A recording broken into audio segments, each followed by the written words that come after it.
14। केंद्र राज्य संबंध।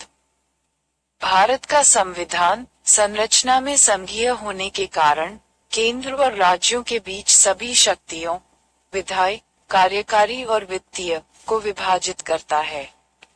हालांकि न्यायिक शक्ति का कोई विभाजन नहीं है, क्योंकि संविधान ने केंद्रीय कानूनों के साथ साथ राज्य के कानूनों को लागू करने के लिए एक एकीकृत न्यायिक प्रणाली की स्थापना की है।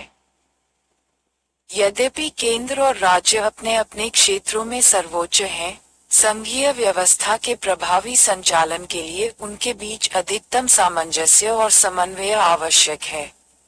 इसलिए संविधान में केंद्र और राज्यों के बीच संबंधों के विभिन्न आयामों को विनियमित करने के लिए विस्तृत प्रावधान है। केंद्र राज्य संबंधों का अध्ययन तीन प्रमुखों के तहत किया जा सकता है। विधायी संबंध, प्रशासनिक संबंध, वित्तीय संबंध। विधायी संबंध संविधान के भाग शी में अनुच्छेद 245 से 255 तक केंद्र और राज्यों के बीच विधायी संबंधों से संबंधित है। इनके अलावा इसी विषय से संबंधित कुछ अन्य लेख भी हैं। किसी भी अन्य संघीय संविधान की तरह भारतीय संविधान भी केंद्र और राज्यों के बीच विधायी शक्तियों को क्षेत्र और कानून के विषयों दोनों के संबंध में विभाजित करता है। इसके अलावा संविधान 5 असाधारण स्थितियों के तहत राज्य के क्षेत्र में संसदीय कानून के साथ साथ कुछ मामलों में राज्य के कानून पर केंद्र के नियंत्रण का प्रावधान करता है। इस प्रकार केंद्र राज्य विधायी संबंधों में 4 पहलू हैं, अर्थात केंद्रीय और राज्य विधान की क्षेत्रीय सीमा, विधायी विषयों का वितरण, राज्य क्षेत्र में संसदीय कानून और राज्य के कानून पर केंद्र का नियंत्रण। 1. केंद्रीय और राज्य विधान का प्रादेशिक विस्तार। संविधान केंद्र और राज्यों में निहित विधायी शक्तियों की क्षेत्रीय सीमाओं को निम्नलिखित तरीके से परिभाषित करता है। संसद भारत के पूरे क्षेत्र या उसके किसी हिस्से के लिए कानून बना सकती है। भारत के क्षेत्र में राज्यों, केंद्र शासित प्रदेशों और भारत के क्षेत्र में कुछ समय के लिए शामिल कोई अन्य क्षेत्र शामिल है। एक राज्य विधायिका पूरे या राज्य के किसी भी हिस्से के लिए कानून बना सकती है। राज्य विधायिका द्वारा बनाए गए कानून राज्य के बाहर लागू नहीं होते हैं, जब तक कि राज्य और वस्तु के बीच पर्याप्त संबंध न हो। केवल संसद ही अक्षेत्रीय विधान बना सकती है। इस प्रकार संसद के कानून दुनिया के किसी भी हिस्से में भारतीय नागरिकों और उनकी संपत्ति पर भी लागू होते हैं। हालांकि संविधान पूर्ण सत्र पर कुछ प्रतिबंध लगाता है। संसद का क्षेत्रीय अधिकार क्षेत्र, दूसरे शब्दों में के कानून, संसद निम्नलिखित क्षेत्रों में लागू नहीं होती है। राष्ट्रपति 5 केंद्र शासित प्रदेशों अंडमान और निकोबार द्वीप समूह, लक्षद्वीप, दादरा और नगर हवेली, दमन और दीव और लद्दाख की शांति, प्रगति और अच्छी सरकार के लिए नियम बना सकते हैं। इस प्रकार बनाए गए विनियम में समान बल होता है और संसद के एक अधिनियम के रूप में प्रभाव। यह इन केंद्र शासित प्रदेशों के संबंध में संसद के किसी भी अधिनियम को निरस्त या संशोधित भी कर सकता है। राज्यपाल को संसद के एक अधिनियम को निर्देशित करने का अधिकार है। राज्य में अनुसूचित क्षेत्र पर लागू नहीं होता है या लागू नहीं होता है। निर्दिष्ट संशोधन और अपवाद। असम के राज्यपाल भी निर्देश दे सकते हैं कि संसद का एक अधिनियम राज्य में एक आदिवासी क्षेत्र, स्वायत्त जिले, पर लागू नहीं होता है या निर्दिष्ट संशोधनों और अपवादों के साथ लागू नहीं होता है। मेघालय, त्रिपुरा और मिजोरम में आदिवासी क्षेत्रों, स्वायत्त जिलों, के संबंध में राष्ट्रपति को समान शक्ति प्राप्त है। 2. विधायी विषयों का वितरण। संविधान केंद्र और राज्यों के बीच विधायी विषयों के 3 गुना वितरण का प्रावधान करता है, अर्थात सूची, संघ सूची, सूची 2, राज्य सूची, और सूची 3, समवर्ती सूची, 7वीं अनुसूची। संसद को संघ सूची में उल्लिखित किसी भी मामले के संबंध में कानून बनाने की विशेष शक्तियां हैं। इस सूची में वर्तमान में रक्षा, बैंकिंग, विदेशी मामलों, मुद्रा, परमाणु ऊर्जा, बीमा, संचार, अंतर्राज्य व्यापार और वाणिज्य, जनगणना, लेखा परीक्षा आदि जैसे 98 विषय, मूल रूप से 971 विषय हैं। राज्य विधायिका के पास सामान्य परिस्थितियों में राज्य सूची में सूचीबद्ध किसी भी मामले के संबंध में कानून बनाने की विशेष शक्तियां हैं। इसमें वर्तमान में सार्वजनिक व्यवस्था, पुलिस, सार्वजनिक स्वास्थ्य और स्वच्छता, कृषि, जेल, स्थानीय सरकार, मत्स्य पालन, बाजार, थिएटर, जुआ आदि जैसे 59 विषय, मूल रूप से 662 विषय हैं। समवर्ती सूची में उल्लिखित किसी भी मामले के संबंध में संसद और राज्य विधायिका दोनों कानून बना सकते हैं। इस सूची में वर्तमान में आपराधिक कानून और प्रक्रिया, नागरिक प्रक्रिया, विवाह और तलाक, जनसंख्या नियंत्रण और परिवार नियोजन, बिजली, श्रम कल्याण, आर्थिक और सामाजिक नियोजन, ड्रग्स, समाचार पत्र, किताबें और प्रिंटिंग प्रेस जैसे 52 विषय, मूल रूप से 473 विषय हैं।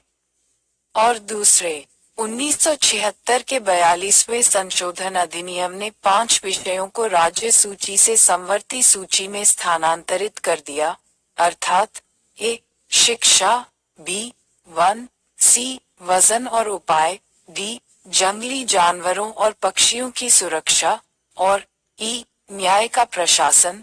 सर्वोच्च न्यायालय और उच्च न्यायालयों को छोड़कर सभी न्यायालयों का गठन और संगठन। संसद को भारत के किसी भी हिस्से के लिए किसी भी मामले के संबंध में कानून बनाने की शक्ति है जो राज्य में शामिल नहीं है, भले ही वह मामला राज्य सूची में शामिल है। इस प्रावधान में केंद्र शासित प्रदेशों या अधिग्रहित क्षेत्रों, यदि कोई हो, का संदर्भ है। 100 पहले संशोधन अधिनियम 2016 ने वस्तु एवं सेवा कर के संबंध में एक विशेष प्रावधान किया है। तदनुसार संसद और राज्य विधायिका को संघ या राज्य द्वारा लगाए गए माल और सेवा कर के संबंध में कानून बनाने की शक्ति है। इसके अलावा संसद के पास माल और सेवा कर के संबंध में कानून बनाने की विशेष शक्ति है जहां माल या सेवाओं या दोनों की आपूर्ति अंतर्राज्यीय व्यापार या वाणिज्य के दौरान होती है। अवशिष्ट विषयों के संबंध में कानून बनाने की शक्ति, अर्थात वे मामले जो 3 सूचियों में से किसी में भी शामिल नहीं हैं, संसद में निहित है। कानून की इस अवशिष्ट शक्ति में अवशिष्ट कर लगाने की शक्ति शामिल है। उपरोक्त योजना से यह स्पष्ट है कि राष्ट्रीय महत्व के मामले और राष्ट्रव्यापी कानून की एकरूपता की आवश्यकता वाले मामलों को संघ सूची में शामिल किया गया है।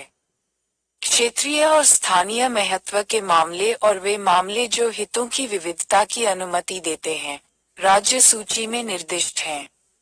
जिन मामलों पर पूरे देश में कानून की एकरूपता वांछनीय है लेकिन आवश्यक नहीं है, उन्हें समवर्ती सूची में शामिल किया गया है। इस प्रकार यह एकरूपता के साथ विविधता की अनुमति देता है।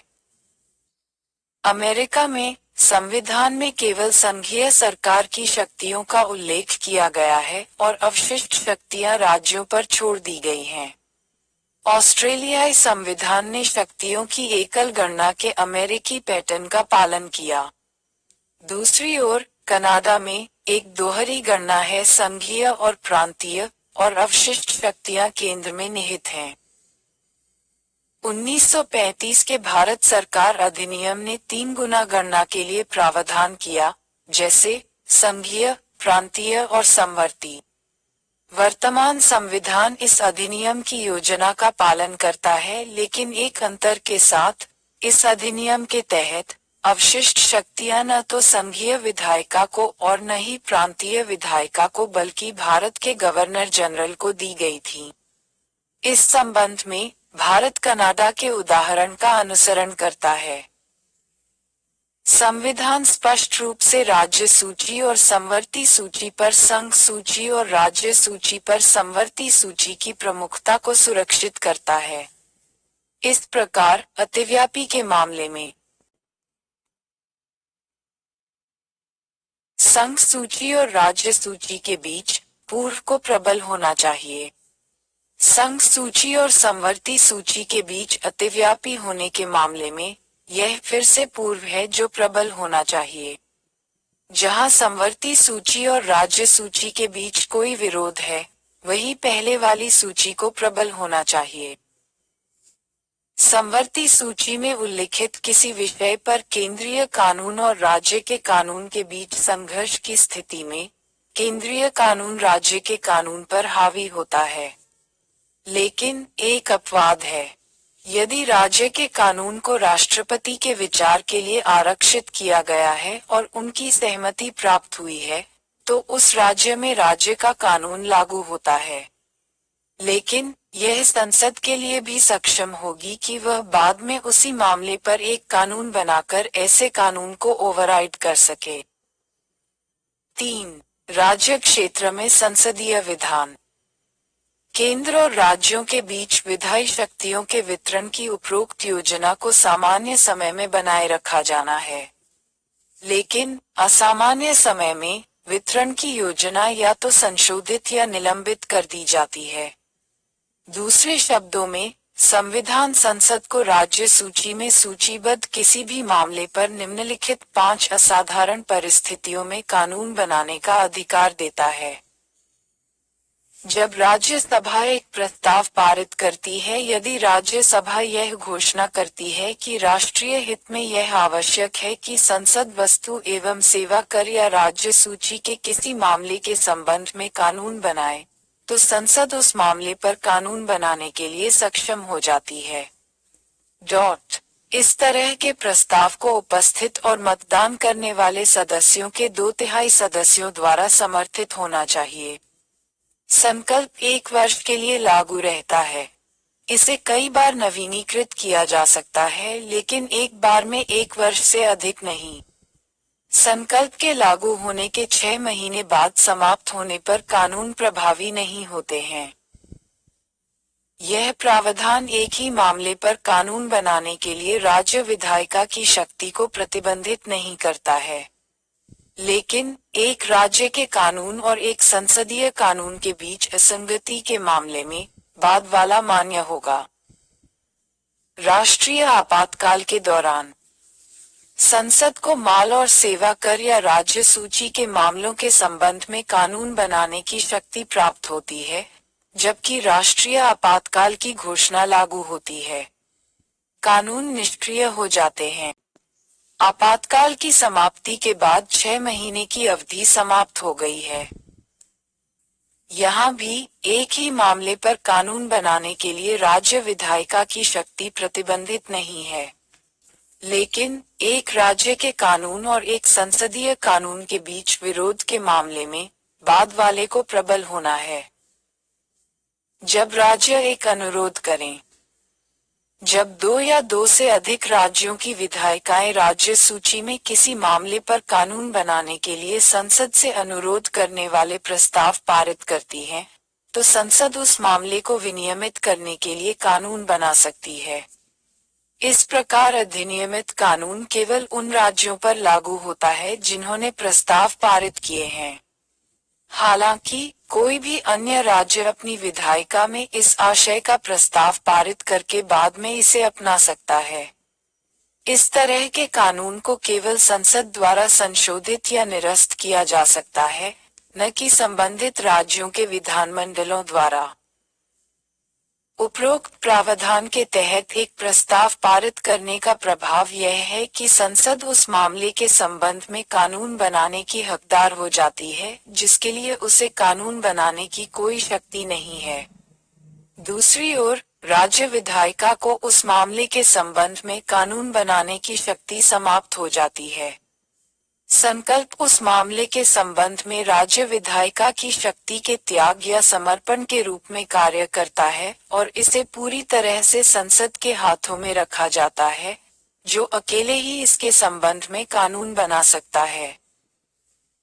उपरोक्त प्रावधान के तहत पारित कानूनों के कुछ उदाहरण पुरस्कार प्रतिस्पर्धा अधिनियम 1955 है, वन्य जीवन संरक्षण अधिनियम 1972, जल प्रदूषण की रोकथाम और नियंत्रण अधिनियम 1974, शहरी भूमि सीमा और विनियमन अधिनियम 1976 और मानव अंग प्रत्यारोपण अधिनियम 1994। अंतर्राष्ट्रीय समझौतों को लागू करने के लिए अंतर्राष्ट्रीय संधियों, समझौतों या सम्मेलनों को लागू करने के लिए संसद राज्य सूची में किसी भी मामले पर कानून बना सकती है। यह प्रावधान केंद्र सरकार को अपने अंतर्राष्ट्रीय दायित्वों और प्रतिबद्धताओं को पूरा करने में सक्षम बनाता है। उपरोक्त प्रावधान के तहत अधिनियमित कानूनों के कुछ उदाहरण संयुक्त राष्ट्र विशेषाधिकार और प्रतिरक्षा अधिनियम 1947 हैं, जिनेवा कन्वेंशन एक्ट 1960, अपहरण विरोधी अधिनियम 1982 और पर्यावरण और ट्रिप्स से संबंधित विधान। राष्ट्रपति शासन के दौरान जब किसी राज्य में राष्ट्रपति शासन लगाया जाता है, तो संसद को उस राज्य के संबंध में राज्य सूची में किसी भी मामले के संबंध में कानून बनाने का अधिकार हो जाता है। संसद द्वारा ऐसा बनाया गया कानून राष्ट्रपति शासन के बाद भी लागू रहता है।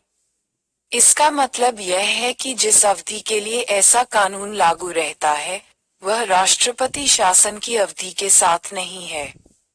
लेकिन इस तरह के कानून को राज्य विधायिका द्वारा निरस्त या परिवर्तित या पुनः अधिनियमित किया जा सकता है। 4. राज्य विधान पर केंद्र का नियंत्रण।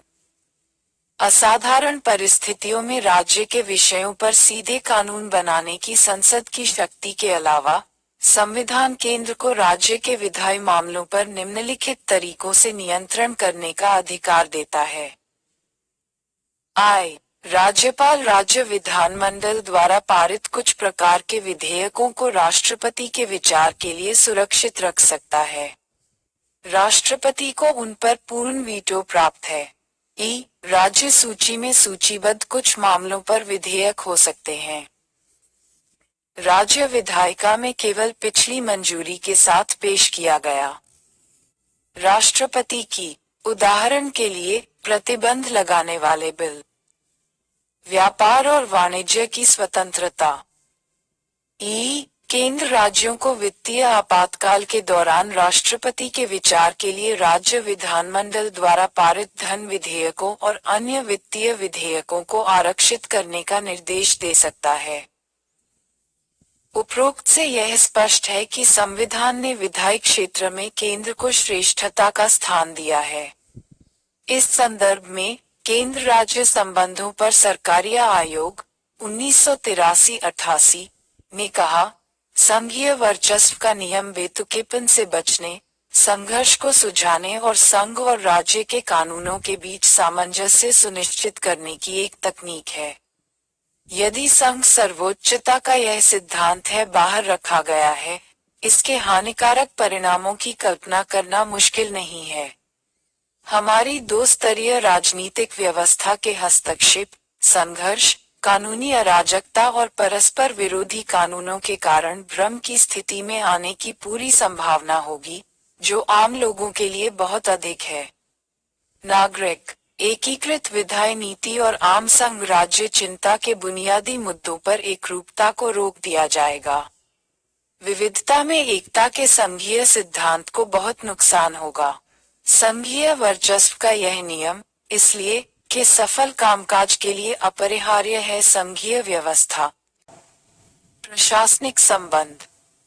संविधान के भाग सी में अनुच्छेद 256 से 263 केंद्र और राज्यों के बीच प्रशासनिक संबंधों से संबंधित है। इसके अलावा इसी मामले से संबंधित कई अन्य लेख हैं। कार्यकारी शक्तियों का वितरण। कार्यकारी शक्ति को केंद्र और के बीच विभाजित किया गया है। विधायी शक्तियों के वितरण की तर्ज पर राज्यों को छोड़कर कुछ मामले इस प्रकार केंद्र की कार्यकारी शक्ति का विस्तार तक होता है। संपूर्ण भारत आय उन मामलों के लिए जिन पर संसद ने कानून की अनन्य शक्ति अर्थात विषयों में प्रगणित संघ सूची और ई अधिकारों प्राधिकार और अधिकारिता के प्रयोग के लिए किसी संधि या समझौते द्वारा उस पर प्रदान किया गया। इसी प्रकार कार्यपालिका किसी राज्य की शक्ति उन मामलों के संबंध में अपने क्षेत्र तक फैली हुई है जिन पर राज्य विधायिका के पास कानून की विशेष शक्ति है, अर्थात राज्य सूची में शामिल विषय उन मामलों के संबंध में जिन पर संसद और राज्य विधानसभाओं दोनों के पास कानून की शक्ति है, अर्थात समवर्ती सूची में वर्णित विषय कार्यकारी शक्ति राज्यों के पास है, सिवाय इसके कि जब कोई संवैधानिक प्रावधान या संसदीय कानून विशेष रूप से इसे प्रदान करता है केंद्र। इसलिए एक समवर्ती विषय पर एक कानून, हालांकि संसद द्वारा अधिनियमित किया गया है, राज्यों द्वारा निष्पादित किया जाना है, सिवाय इसके कि जब संविधान या संसद ने अन्यथा निर्देश दिया हो। 5. राज्यों और केंद्र की बाध्यता।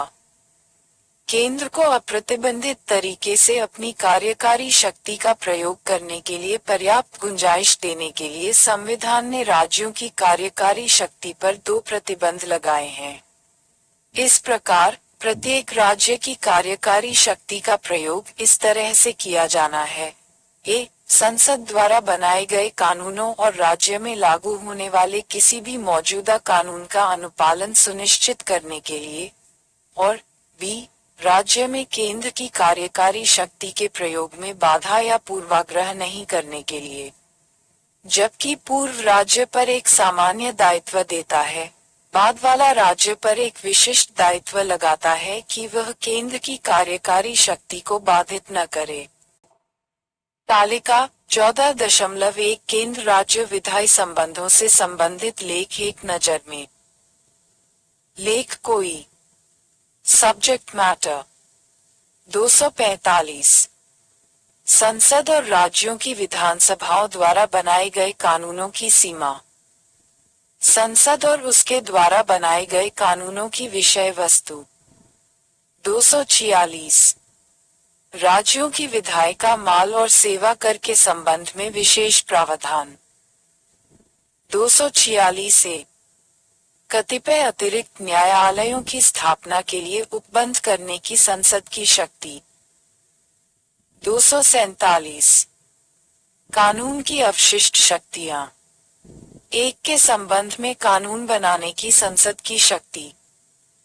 248 249 राष्ट्रीय हित में राज्य सूची में मामला। राज्य सूची में किसी भी मामले के संबंध में संसद की शक्ति, यदि एक उद्घोषणा इमरजेंसी चालू है। 250 251 अनुच्छेद 249 और 250 के तहत संसद द्वारा बनाए गए कानूनों और राज्यों की विधानसभाओं द्वारा बनाए गए कानूनों के बीच असंगति। 252 सहमति से 2 या 2 से अधिक राज्यों के लिए कानून बनाने की संसद की शक्ति और किसी अन्य राज्य द्वारा ऐसे कानून को अपनाना। 253 अंतर्राष्ट्रीय समझौतों को प्रभावी बनाने के लिए कानून। 254 संसद द्वारा बनाए गए कानूनों और राज्यों की विधानसभाओं द्वारा बनाए गए कानूनों के बीच असंगति। 255 सिफारिशों और पिछले प्रतिबंधों के रूप में अपेक्षाएं केवल प्रक्रिया के मामलों के रूप में मानी जानी चाहिए। दोनों ही मामलों में केंद्र की कार्यकारी शक्ति राज्य को ऐसे निर्देश देने तक फैली हुई है जो इस उद्देश्य के लिए आवश्यक हैं। केंद्र के इन निर्देशों के पीछे की मंजूरी प्रकृति में जबरदस्ती है। इस प्रकार अनुच्छेद 365 कहता है कि जहां कोई भी राज्य केंद्र द्वारा दिए गए किसी भी निर्देश का पालन करने या उसे प्रभावी करने में विफल रहा है, राष्ट्रपति के लिए यह मानना होगा कि एक स्थिति उत्पन्न हुई है जिसे राज्य की सरकार संविधान के प्रावधानों के अनुसार नहीं चलाई जा सकती है। यानी ऐसी स्थिति में अनुच्छेद 356 के तहत राज्य में राष्ट्रपति शासन लगाया जा सकता है। राज्यों को केंद्र के निर्देश। उपरोक्त दो मामलों के अलावा केंद्र को निम्नलिखित मामलों में राज्यों को उनकी कार्यकारी शक्ति के प्रयोग के संबंध में निर्देश देने का अधिकार है। संचार के साधनों का निर्माण और रखरखाव। राष्ट्रीय या सैन्य महत्व का घोषित राज्य द्वारा राज्य के भीतर रेलवे की सुरक्षा के लिए किए जाने वाले उपाय। राज्य में भाषाई अल्पसंख्यक समूहों के बच्चों को शिक्षा के प्राथमिक स्तर पर मातृभाषा में शिक्षा के लिए पर्याप्त सुविधाओं का प्रावधान तथा राज्य में अनुसूचित जनजातियों के कल्याण के लिए निर्दिष्ट योजनाओं की रूपरेखा तैयार करना और उनका क्रियान्वयन करना। इन मामलों में अनुच्छेद 365 ऊपर उल्लिखित के तहत केंद्रीय निर्देशों के पीछे जबरदस्ती की मंजूरी भी लागू होती है। कार्यों का पारस्परिक प्रतिनिधिमंडल। केंद्र और राज्यों के बीच विधायी शक्तियों का वितरण कठोर है। नतीजतन केंद्र अपनी विधायी शक्तियों को राज्यों को नहीं सौंप सकता है और एक राज्य संसद से राज्य के विषय पर कानून बनाने का अनुरोध नहीं कर सकता है। सामान्य रूप से कार्यकारी शक्ति का वितरण विधायी शक्तियों के वितरण का अनुसरण करता है, लेकिन कार्यकारी क्षेत्र में इस तरह के कठोर विभाजन से दोनों के बीच कभी कभार टकराव हो सकता है। इसलिए संविधान कठोरता को कम करने और गतिरोध की स्थिति से बचने के लिए कार्यकारी कार्यों के अंतर सरकारी प्रतिनिधिमंडल का प्रावधान करता है। तदनुसार राष्ट्रपति राज्य सरकार की सहमति से उस सरकार को केंद्र के किसी भी कार्यकारी कार्य को सौंप सकता है। इसके विपरीत किसी राज्य का राज्यपाल केंद्र सरकार की सहमति से उस सरकार को राज्य के किसी भी कार्यकारी कार्य को सौंप सकता है। 6 प्रशासनिक कार्यों का यह पारस्परिक प्रतिनिधिमंडल सशर्त या बिना शर्त हो सकता है। संविधान केंद्र के कार्यकारी कार्यों को किसी राज्य को बिना उसकी सहमति के सौंपने का भी प्रावधान करता है।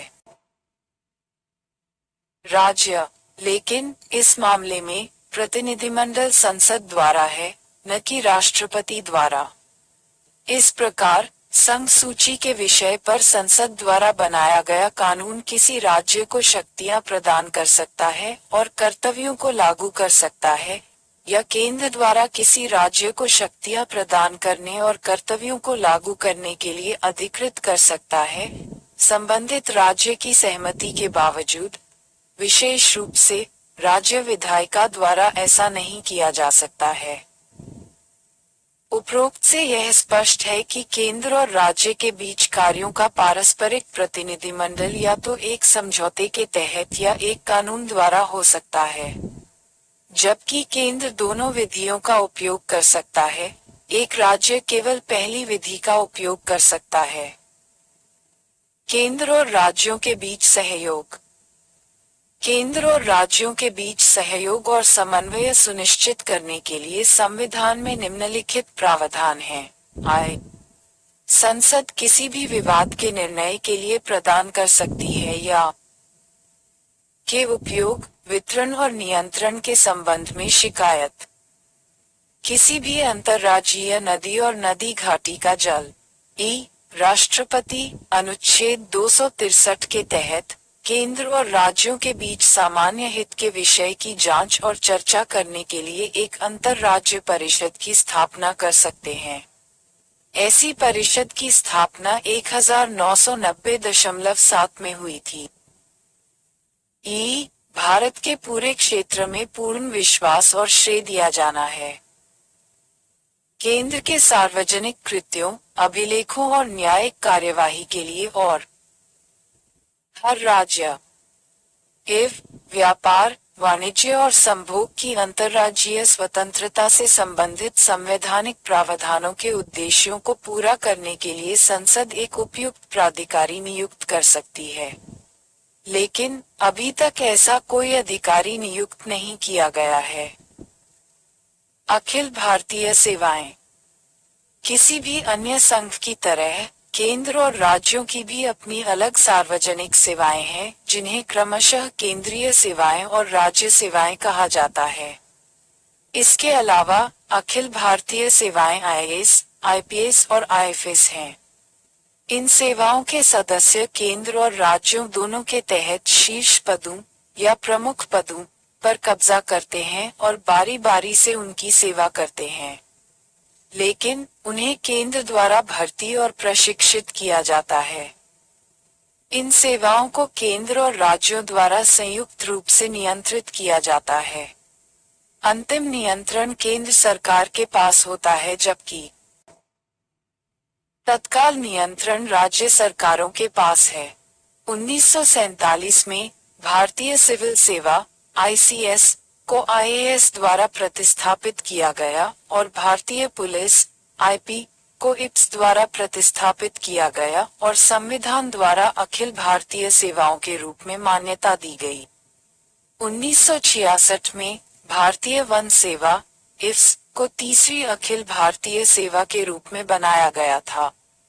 संविधान का अनुच्छेद 312 संसद को राज्यसभा के इस आशय के प्रस्ताव के आधार पर नई अखिल भारतीय सेवाओं का सृजन करने का अधिकार देता है।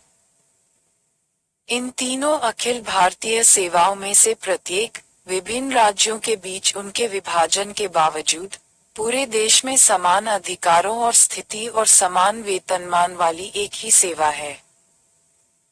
यद्यपि अखिल भारतीय सेवाएं राज्यों की स्वायत्तता और संरक्षण को सीमित करके संविधान के तहत संघवाद के सिद्धांत का उल्लंघन करती हैं, उन्हें इस आधार पर समर्थन दिया जाता है कि वे केंद्र में और साथ ही साथ प्रशासन के उच्च स्तर को बनाए रखने में मदद करते हैं। राज्य वे पूरे देश में प्रशासनिक व्यवस्था की एकरूपता सुनिश्चित करने में मदद करते हैं, और वे केंद्र और राज्यों के बीच साझा हित के मुद्दों पर संपर्क, सहयोग, समन्वय और संयुक्त कार्रवाई की सुविधा प्रदान करते हैं।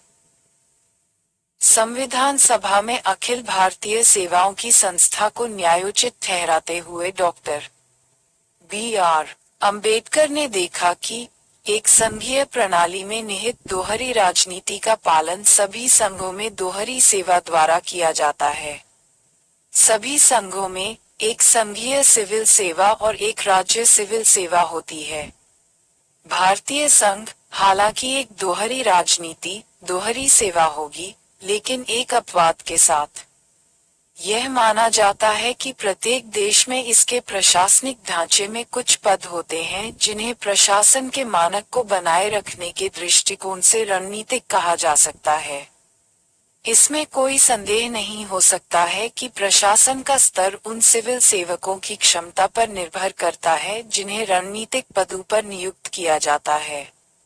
संविधान में यह प्रावधान है कि राज्यों को अपनी स्वयं की सिविल सेवाओं के निर्माण के अधिकारों से वंचित किए बिना एक अखिल भारतीय सेवा होगी, एक पर भर्ती की जाएगी।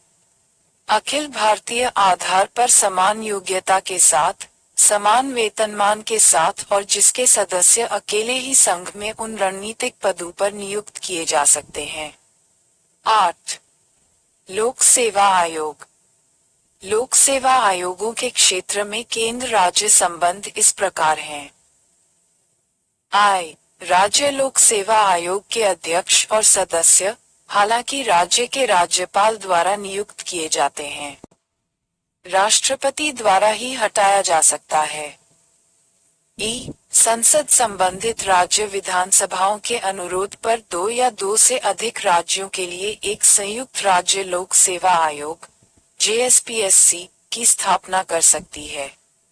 JSPSC के अध्यक्ष और सदस्यों की नियुक्ति राष्ट्रपति द्वारा की जाती है। संघ लोक सेवा आयोग (UPSC) राज्य के राज्यपाल के अनुरोध पर और राष्ट्रपति के अनुमोदन से राज्य की जरूरतों को पूरा कर सकता है। UPSC राज्यों की सहायता करता है जब दो या अधिक द्वारा अनुरोध किया जाता है। राज्यों के लिए संयुक्त भर्ती की योजनाएं तैयार करने और संचालित करने में जिन सेवाओं के लिए विशेष योग्यता रखने वाले उम्मीदवार योग्यता की आवश्यकता है। एकीकृत न्यायिक प्रणाली। हालांकि भारत में दोहरी राजनीति है, लेकिन न्याय प्रशासन की कोई दोहरी व्यवस्था नहीं है। दूसरी ओर, संविधान ने एक एकीकृत न्यायिक प्रणाली की स्थापना की, जिसके शीर्ष पर सर्वोच्च न्यायालय और उसके नीचे राज्य उच्च न्यायालय थे। अदालतों की यह एकल प्रणाली केंद्रीय कानूनों के साथ साथ राज्य के कानूनों को भी लागू करती है। यह उपचारात्मक प्रक्रिया में विविधताओं को खत्म करने के लिए किया जाता है। एक राज्य उच्च न्यायालय के न्यायाधीशों की नियुक्ति राष्ट्रपति द्वारा भारत के मुख्य न्यायाधीश और राज्य के राज्यपाल के परामर्श से की जाती है। उन्हें राष्ट्रपति द्वारा स्थानांतरित और हटाया भी जा सकता है। संसद दो या दो से अधिक राज्यों के लिए एक सामान्य उच्च न्यायालय स्थापित कर सकती है। उदाहरण के लिए, महाराष्ट्र और गोवा या पंजाब और हरियाणा में एक समान उच्च न्यायालय है। आपात स्थिति के दौरान संबंध। राष्ट्रीय आपातकाल अनुच्छेद 352 के तहत के संचालन के दौरान केंद्र किसी भी मामले पर किसी राज्य को कार्यकारी निर्देश देने का हकदार हो जाता है। इस प्रकार राज्य सरकारों को केंद्र के पूर्ण नियंत्रण में लाया जाता है, हालांकि उन्हें निलंबित नहीं किया जाता है। जब किसी राज्य में अनुच्छेद 356 के तहत राष्ट्रपति शासन लगाया जाता है, तो राष्ट्रपति राज्य सरकार के कार्यों और राज्यपाल या राज्य में किसी अन्य कार्यकारी प्राधिकरण में निहित शक्तियों को स्वयं ग्रहण कर सकता है। वित्तीय आपातकाल के संचालन के दौरान अनुच्छेद 360 के तहत केंद्र राज्यों को वित्तीय नियमों का पालन करने का निर्देश दे सकता है। औचित्य और राज्य में सेवारत व्यक्तियों के वेतन में कटौती सहित अन्य आवश्यक निर्देश दे सकता है। अन्य प्रावधान। संविधान में निम्नलिखित अन्य प्रावधान शामिल हैं जो केंद्र को राज्य प्रशासन पर नियंत्रण करने में सक्षम बनाते हैं। अनुच्छेद 355 केंद्र पर दो कर्तव्यों को लागू करता है। प्रत्येक की रक्षा के लिए बाहरी आक्रमण और आंतरिक अशांति के खिलाफ राज्य, तथा यह सुनिश्चित करने के लिए कि हर राज्य की सरकार चल रही है। संविधान के प्रावधानों के अनुसार किसी राज्य के राज्यपाल की नियुक्ति राष्ट्रपति करता है। वह राष्ट्रपति के प्रसाद पर्यंत पद धारण करता है। राज्य के संवैधानिक प्रमुख के अलावा राज्यपाल राज्य में केंद्र के एजेंट के रूप में कार्य करता है। वह राज्य के प्रशासनिक मामलों के बारे में केंद्र को समय समय पर रिपोर्ट प्रस्तुत करता है। राज्य चुनाव आयुक्त, हालांकि राज्य के राज्यपाल द्वारा नियुक्त किया जाता है, केवल राष्ट्रपति द्वारा हटाया जा सकता है। अतिरिक्त संवैधानिक उपकरण। उपर्युक्त संवैधानिक उपकरणों के अलावा केंद्र और राज्यों के बीच सहयोग और समन्वय को बढ़ावा देने के लिए अतिरिक्त संवैधानिक उपकरण हैं। इनमें केंद्रीय स्तर पर आयोजित कई सलाहकार निकाय और सम्मेलन शामिल हैं। गैर संवैधानिक सलाहकार निकायों में नीति आयोग, जो योजना आयोग के बाद सफल हुआ, 9 राष्ट्रीय एकता परिषद, 10 केंद्रीय स्वास्थ्य और परिवार कल्याण परिषद, स्थानीय सरकार की केंद्रीय परिषद, क्षेत्रीय परिषद, 11 उत्तर पूर्वी परिषद शामिल हैं। Central council of Indian medicine, central council of homeopathy, transport development council, university grants commission इत्यादि। मामलों की एक विस्तृत श्रृंखला पर केंद्र राज्य परामर्श की सुविधा के लिए या तो सालाना या अन्यथा आयोजित महत्वपूर्ण सम्मेलन इस प्रकार हैं। राज्यपालों का सम्मेलन, राष्ट्रपति की अध्यक्षता में। मुख्यमंत्रियों का सम्मेलन, प्रधानमंत्री की अध्यक्षता में। मुख्य सचिवों का सम्मेलन, कैबिनेट सचिव की अध्यक्षता में। पुलिस महानिरीक्षक का सम्मेलन। मुख्य न्यायाधीशों का सम्मेलन, भारत के मुख्य न्यायाधीश की अध्यक्षता में। कुलपतियों का सम्मेलन। गृह मंत्रियों का सम्मेलन, केंद्रीय गृह की अध्यक्षता में। मंत्री। कानून मंत्रियों का सम्मेलन, केंद्रीय कानून मंत्री की अध्यक्षता में। वित्तीय संबंध। संविधान के भाग 12 में अनुच्छेद 268 से 293 केंद्र राज्य वित्तीय संबंधों से संबंधित है। इनके अलावा इसी विषय से संबंधित अन्य प्रावधान भी हैं। इनका एक साथ अध्ययन निम्नलिखित शीर्षकों के अंतर्गत किया जा सकता है। कर शक्तियों का आवंटन। संविधान केंद्र और राज्यों के बीच कर शक्तियों को निम्नलिखित तरीके से विभाजित करता है। संसद के पास संघ सूची, जो संख्या 12 में 13 है, में शामिल विषयों पर कर लगाने का विशेष अधिकार है। राज्य विधायिका के पास राज्य सूची, जो संख्या 13 में 18 है, में शामिल विषयों पर कर लगाने का विशेष अधिकार है। संवर्ती सूची में कोई कर प्रविष्टियां नहीं है। दूसरे शब्दों में, कर कानून के संबंध में संवर्ती क्षेत्राधिकार उपलब्ध नहीं है। लेकिन 2016 के 101 संशोधन अधिनियम ने माल और सेवा कर के संबंध में एक विशेष प्रावधान करके एक अपवाद बना दिया है। इस संशोधन ने संसद और राज्य विधानमंडलों को माल और सेवा कर 4 को नियंत्रित करने वाले कानून बनाने के लिए समवर्ती शक्ति प्रदान की है। कराधान की अवशिष्ट शक्ति, अर्थात कर लगाने की शक्ति जो 3 सूचियों में से किसी में भी शामिल नहीं है, संसद में निहित है। इस प्रावधान के तहत संसद ने उपहार कर, संपत्ति कर और व्यय कर लगाया है। तालिका 14.2 केंद्र राज्य प्रशासनिक संबंधों से संबंधित लेख एक नजर में। लेख कोई 256, 257, 257 ने। विषय, वस्तु, राज्यों और संघ के दायित्व। कुछ मामलों में राज्यों पर संघ का नियंत्रण। सशस्त्र बलों की तैनाती से राज्यों को सहायता। संघ के बल या अन्य बल, निरस्त। 258 कतिपय मामलों में राज्यों को शक्तियां आदि प्रदान करने की संघ की शक्ति। 258 ने।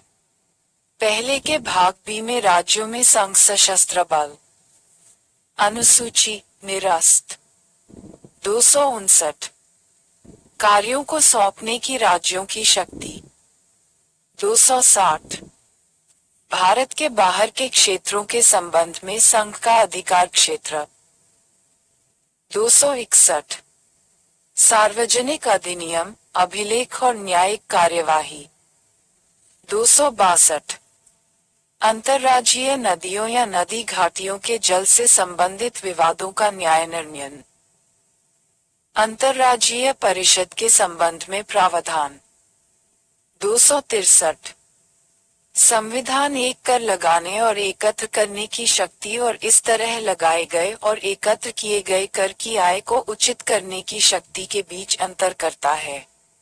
उदाहरण के लिए, आयकर केंद्र द्वारा लगाया और एकत्र किया जाता है, लेकिन इसकी आय केंद्र और राज्यों के बीच वितरित की जाती है। इसके अलावा, संविधान ने राज्यों की कर शक्तियों पर निम्नलिखित प्रतिबंध लगाए हैं।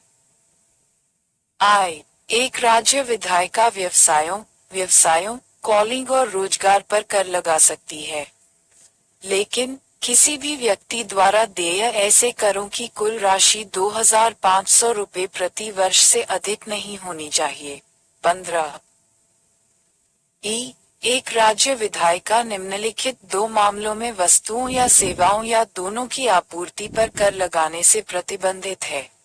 ए, जहां ऐसी आपूर्ति राज्य के बाहर होती है, और बी, जहां ऐसी आपूर्ति आयात या निर्यात के दौरान होती है। इसके अलावा, संसद को यह निर्धारित करने के लिए सिद्धांतों को तैयार करने का अधिकार है कि राज्य के बाहर माल या सेवाओं या दोनों की आपूर्ति कब होती है, या आयात या निर्यात के दौरान। एक राज्य विधायिका बिजली की खपत या बिक्री पर कर लगा सकती है। लेकिन, बिजली की खपत या बिक्री पर कोई कर नहीं लगाया जा सकता है जो केंद्र द्वारा उपभोग किया जाता है या केंद्र को बेचा जाता है, या बी, केंद्र या संबंधित रेलवे कंपनी द्वारा किसी भी रेलवे के निर्माण, रखरखाव या संचालन में उपभोग किया गया या उसी उद्देश्य के लिए केंद्र या रेलवे कंपनी को बेचा गया। एक राज्य विधायिका किसी भी अंतर्राज्यीय नदी या नदी घाटी को विनियमित या विकसित करने के लिए संसद द्वारा स्थापित किसी प्राधिकरण द्वारा संग्रहित, उत्पादित, उपभोग, वितरित या बेचे जाने वाले किसी भी पानी या बिजली के संबंध में कर लगा सकती है। लेकिन, ऐसा कानून प्रभावी होने के लिए राष्ट्रपति के विचार के लिए आरक्षित होना चाहिए और उनकी सहमति प्राप्त करनी चाहिए। कर राजस्व का वितरण 2000 के 80वें संशोधन अधिनियम और 2016 के 101 संशोधन अधिनियम ने केंद्र और राज्यों के बीच कर राजस्व के वितरण की योजना में बड़े बदलाव किए हैं। 10वें वित्त आयोग की सिफारिशों को प्रभावी बनाने के लिए 80वां संशोधन अधिनियमित किया गया था। आयोग ने सिफारिश की कि कुछ केंद्रीय करों और शुल्कों से प्राप्त कुल आय में से 29% राज्यों को जाना चाहिए। इसे परिवर्तन की वैकल्पिक योजना के रूप में जाना जाता है और 1 अप्रैल 1996 से पूर्वव्यापी रूप से लागू हुआ। इस संशोधन ने कई केंद्रीय करों और शुल्कों जैसे निगम कर और सीमा शुल्क को आयकर, कृषि आय के अलावा अन्य आय पर कर के बराबर लाया है। कोष्टक, जहां तक के साथ उनकी संवैधानिक रूप से अनिवार्य भागीदारी का संबंध है। 17 101 संशोधन ने देश में एक नई कर व्यवस्था, यानी माल और सेवा कर (जीएसटी) की शुरुआत का मार्ग प्रशस्त किया है। तदनुसार, संशोधन ने संसद और राज्य विधानमंडलों को वस्तुओं या सेवाओं या दोनों की आपूर्ति के प्रत्येक लेन देन पर जीएसटी लगाने के लिए कानून बनाने के लिए समवर्ती कर अधिकार प्रदान किए। जीएसटी ने केंद्र और राज्य सरकारों द्वारा लगाए गए कई अप्रत्यक्ष करों को बदल दिया और इसका उद्देश्य करों के व्यापक प्रभाव को दूर करना और वस्तुओं और सेवाओं के लिए एक सामान्य राष्ट्रीय बाजार प्रदान करना है। विभिन्न केंद्रीय अप्रत्यक्ष करों और लेवी जैसे आय, केंद्रीय उत्पाद शुल्क (ई), अतिरिक्त उत्पाद शुल्क (ई), औषधीय और शौचालय तैयारी उत्पाद शुल्क अधिनियम 1955 के तहत लगाए गए उत्पाद शुल्क को समाहित करने के लिए प्रदान किया गया संशोधन। सेवा कर बी, अतिरिक्त सीमा शुल्क जिसे आमतौर पर काउंटरवेलिंग ड्यूटी के रूप में जाना जाता है। विशेष अतिरिक्त सीमा शुल्क और केंद्रीय अधिभार और उपकर जहां तक वस्तुओं और सेवाओं की आपूर्ति से संबंधित हैं। इसी तरह आय, राज्य मूल्य वर्धित कर, बिक्री कर, मनोरंजन कर, स्थानीय निकायों द्वारा लगाए गए कर के अलावा केंद्रीय बिक्री कर, केंद्र द्वारा लगाया गया और द्वारा एकत्र किया गया को शामिल करने के लिए संशोधन प्रदान किया गया।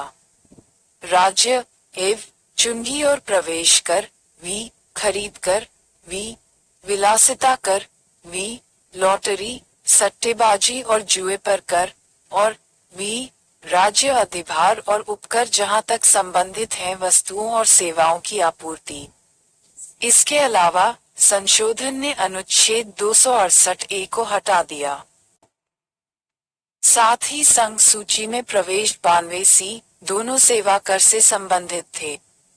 उन्हें पहले 2003 के 88वें संशोधन अधिनियम द्वारा जोड़ा गया था।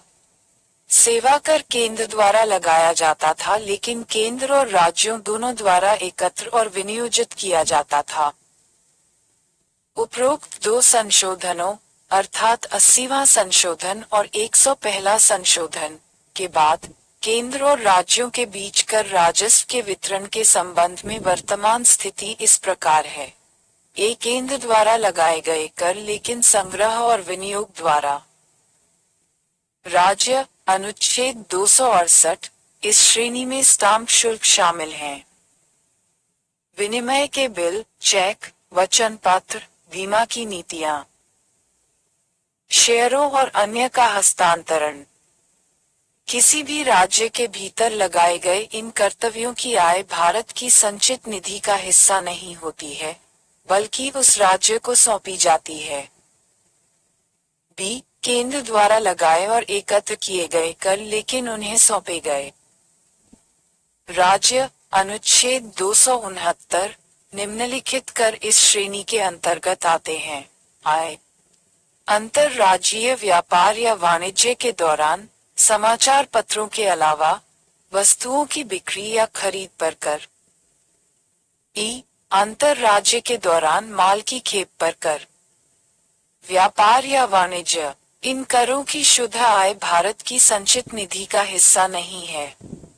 उन्हें संसद द्वारा निर्धारित सिद्धांतों के अनुसार संबंधित राज्यों को सौंपा गया है। ग, अंतरराज्यीय व्यापार या वाणिज्य के दौरान माल और सेवा कर की वसूली और संग्रह।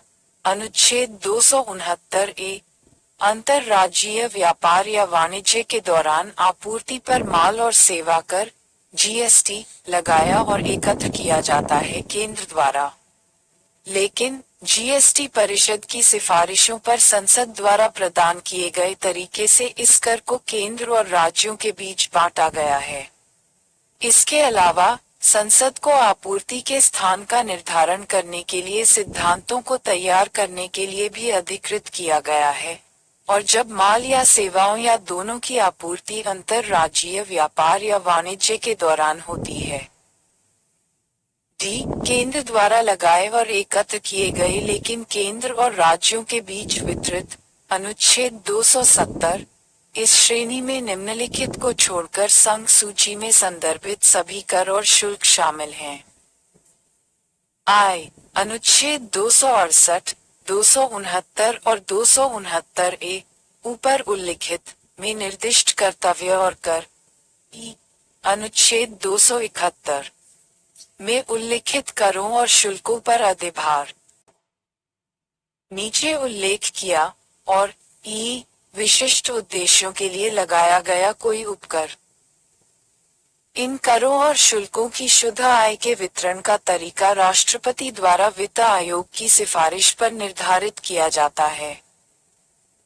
ई, केंद्र के उद्देश्यों के लिए कुछ करों और कर्तव्यों पर अधिभार।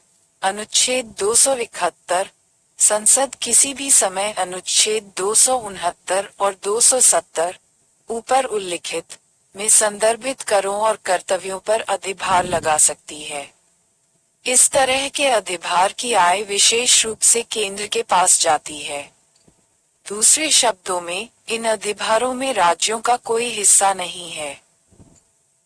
हालांकि माल और सेवा कर जीएसटी को इस अधिभार से छूट दी गई है। दूसरे शब्दों में यह सरचार्ज जीएसटी पर नहीं लगाया जा सकता है। एफ, राज्यों द्वारा लगाए और एकत्र और बनाए रखा कर, ये विशेष रूप से राज्यों से संबंधित कर हैं। वे राज्य सूची में शामिल हैं और संख्या में 18 हैं।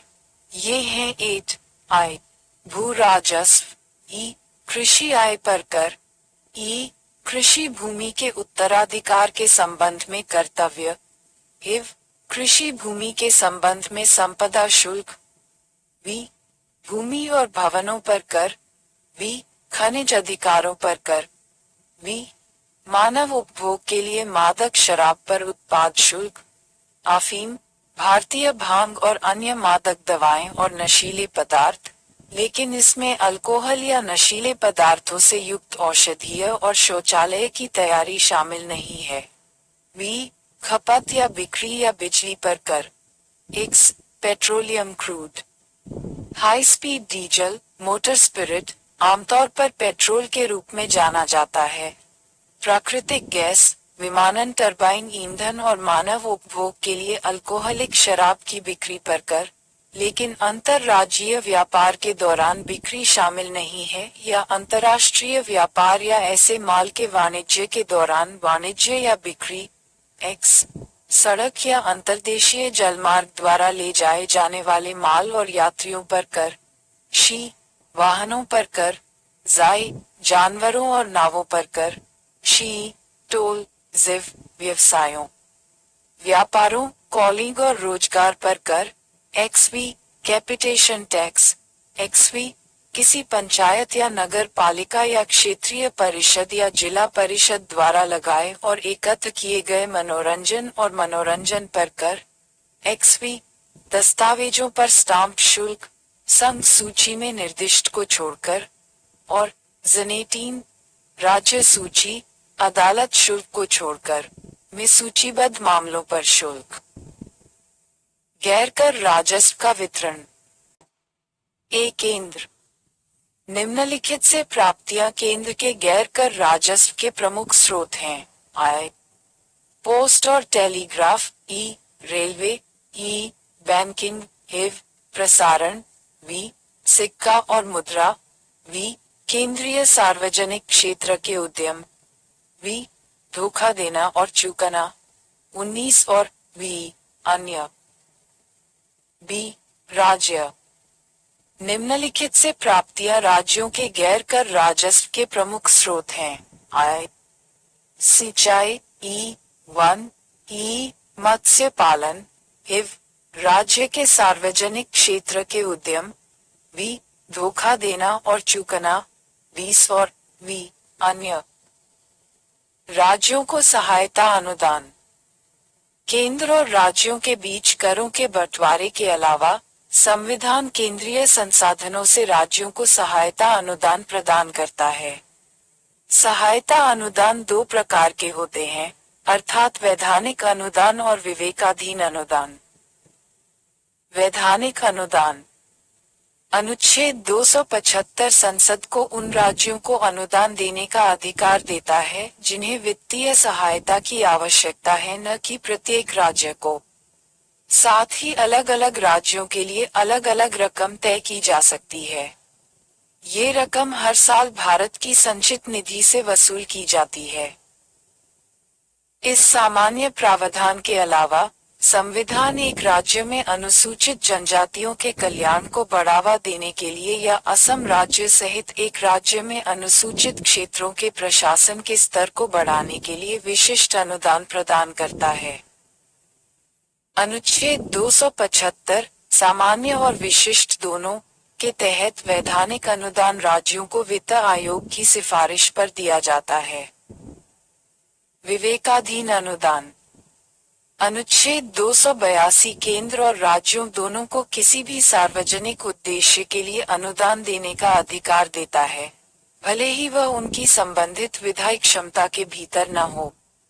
इस प्रावधान के तहत केंद्र राज्यों को अनुदान देता है। इन अनुदानों को विवेकाधीन अनुदान के रूप में भी जाना जाता है। इसका कारण यह है कि केंद्र इन अनुदानों को देने के लिए बाध्य नहीं है और मामला अपने विवेक के भीतर है। इन अनुदानों का 2 गुना उद्देश्य है। राज्य को वित्तीय रूप से योजना लक्ष्यों को पूरा करने में मदद करना और देने के लिए राष्ट्रीय योजना को लागू करने के लिए राज्य की कार्रवाई को प्रभावित करने और समन्वय करने के लिए केंद्र का कुछ लाभ। 21